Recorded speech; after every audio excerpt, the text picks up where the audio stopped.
Another day, another crazy day. Just trying to have a decent morning this morning, and news is breaking all over the world. I tell you, man. Woo! Let's just get into it. Craziness. Unbelievable. Unbelievable. I told you last night, and by the way, I've got to be very, very careful because last night was the first video I ever had get hit for unsuitable for young audiences. So if you listen to me, YouTube algorithm, I'm going to try to be a good boy. But yeah, some of you probably already noticed if you tried to watch the replay last night that you had to click through a warning that the content may not be suitable, although nothing was shown that was anywhere near what is normally shown on YouTube. So go ahead and smash that like button right now and get that out of the way. I'm going to show you what is happening on the ground there in Lebanon today. A day after thousands of pagers exploded, the death toll now is up to 11. We talked about that last night. Over 4,000 injured. The hospitals are overwhelmed in what was probably the most modern game changer event that we've had in our life. And Amir Sarfati, I've been following him. He's breaking on the ground there in real-time news. He said last night, and we showed the video, that since the bomb was dropped in Hiroshima and Nagasaki, that nothing has changed, made an apparent change of what is going on like this, and that is that warfare has changed forever. Well, while they are reeling in that, which, by the way, I know that some people are following this. Let me go ahead and get this first to update, and then I'm going to share my thoughts on this. Right before I went on the air, Ricky Scaparo from End-Time Headlines, my good friend, and I've been talking and staying in touch on what's going on in the world. He said, man, have you heard about what's going on in New York? And I hadn't even heard about it. So I'm trying to get in the center of this camera here. And so this is what was reporting just moments ago. Police have found explosive in a parked car near Trump's rally in New York City. A K-9 dog found it this morning after this morning's sweep before the event. Thousands of people are already in line. By the way, there's 60,000 people tried to buy tickets to get into this New York event today. 60,000 people, New York. And then the question is this the third assassination attempt against Trump in only 2 months? Well, DC Drano, which is a fairly reliable conservative source, says update. Apparently, the explosive found at the Trump rally were being used to help train a bomb-sniffing dog and are not a threat. Nassau County Police Commissioner says, quote, reports of explosives being found at the site are unfounded. There is a person who is being questioned who may have been training a bomb detection dog near the site, said Commissioner of Police Patrick Ryder. So my comment on that is that's, come on, where's my tinfoil hat when I need it? That's the narrative that's being said right now. It just seems, let me ask you a question. Let me ask you a question. And y'all just try to use something that is now almost a complete, it doesn't exist hardly at all. Common sense.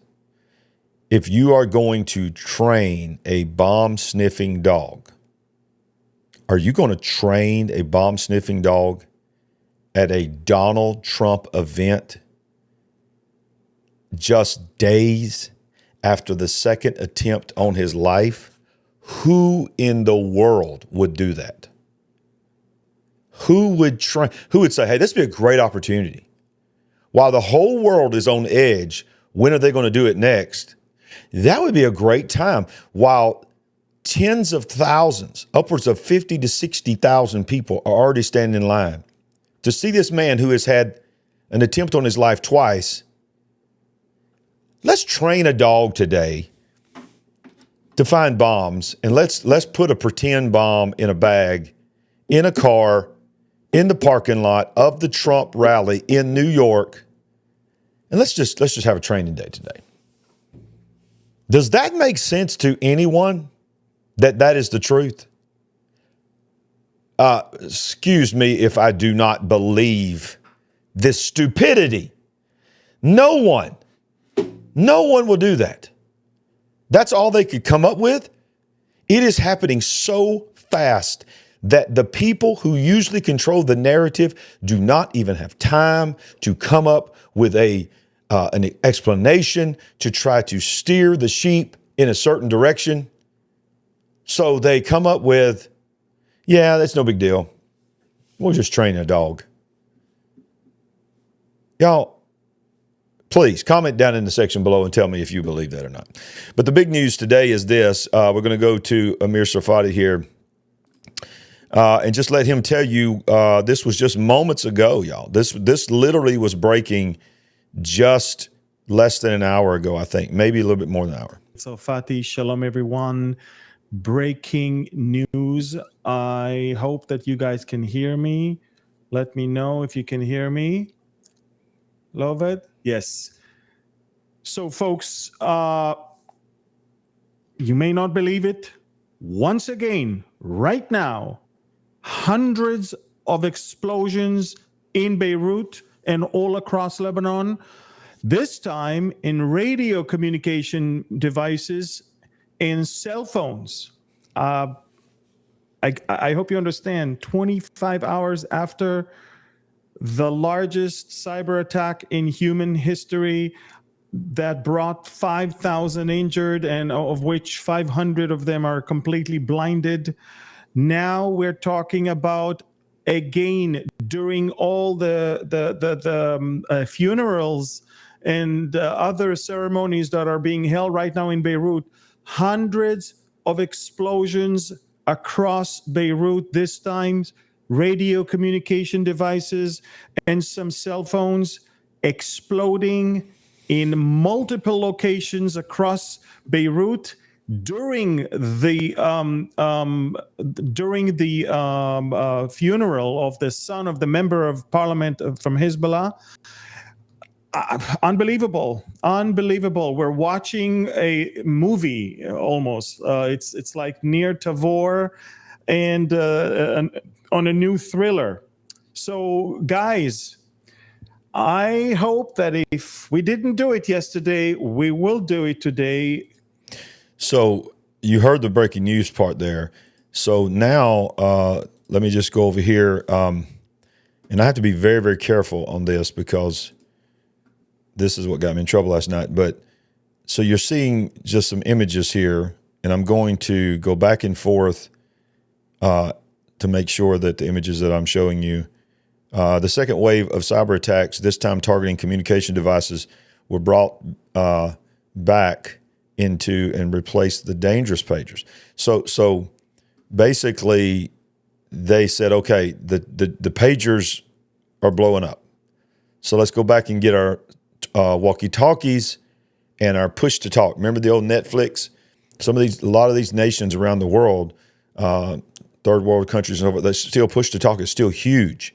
You remember click, click, and you just talk, just talk on them with the phones. So when you see this term walkie-talkie, it's not talking about necessarily just like an old-fashioned walkie-talkie that you would know about. It's talking about PTT, push-to-talk. So these push-to-talk cell phones is what we're talking about here. So they went back to the ones that could be traceable that they had done away with, and lo and behold, they had been tampered with as well or had some kind of crazy, weird cyber attack ability. Let me show you one more thing here. Right now they're saying this was at 10:23, which is just a little over, not even 15 minutes ago. The latest toll is 10 are dead, over 500 injured. Wow. So, all right. So, I'm going to show you this one. Now, apparently they are using, this wasn't just push to talk, cell phones, but these were cell phones as well. I mean, regular walkie-talkies as well. I don't know. Let's see if I can do it like this. Oh, come on. What are you doing to me? It's not letting me show you this last article. Maybe when it scrolls up, it will. The device, oh, I know what I can do. I know I can do it right here. Yeah, there we go. Stay with me, y'all. We're doing this in real time. Okay, so the device that reportedly exploded today in Lebanon is called ECAMM, blah, blah, blah. It is common and considered a reliable radio. ECAMM is an old Japanese company that operates all over the world, and it's not clear where Hezbollah purchased the devices. On the net, you can find such a device ranging from $60 to $250, depending on the type. So here's my question. Last night it was just a pure cyber attack that they caused these pagers to melt down and explode on some kind of command. And then it was revealed that more than likely that at some point between Taiwan and Lebanon, each one of the 5,000 pagers had a small explosive device and a trigger implanted, the ability to remotely detonate them, which was crazy. Now we see that the day after, 24 to 25 hours later, they go back to what they had put away, walkie-talkies and push-to-talk cell phones, and they start exploding while the hospitals are already being overwhelmed. What in the world is coming next? And then you have on top of, if you come in late today, there's apparently a dog found a alleged explosive device inside a car at the gathering, the parking lot of the rally in New York for Donald Trump.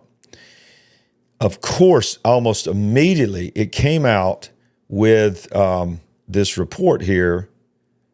This is the actual, you can see this. This is the actual press release from the police department that I read earlier, denying that it was a bomb, that it was apparently a man or a woman, somebody training a dog to sniff out bombs. And somebody had the brilliant idea to train this dog to find explosive devices with a pretend, very real looking explosive at a Donald Trump rally.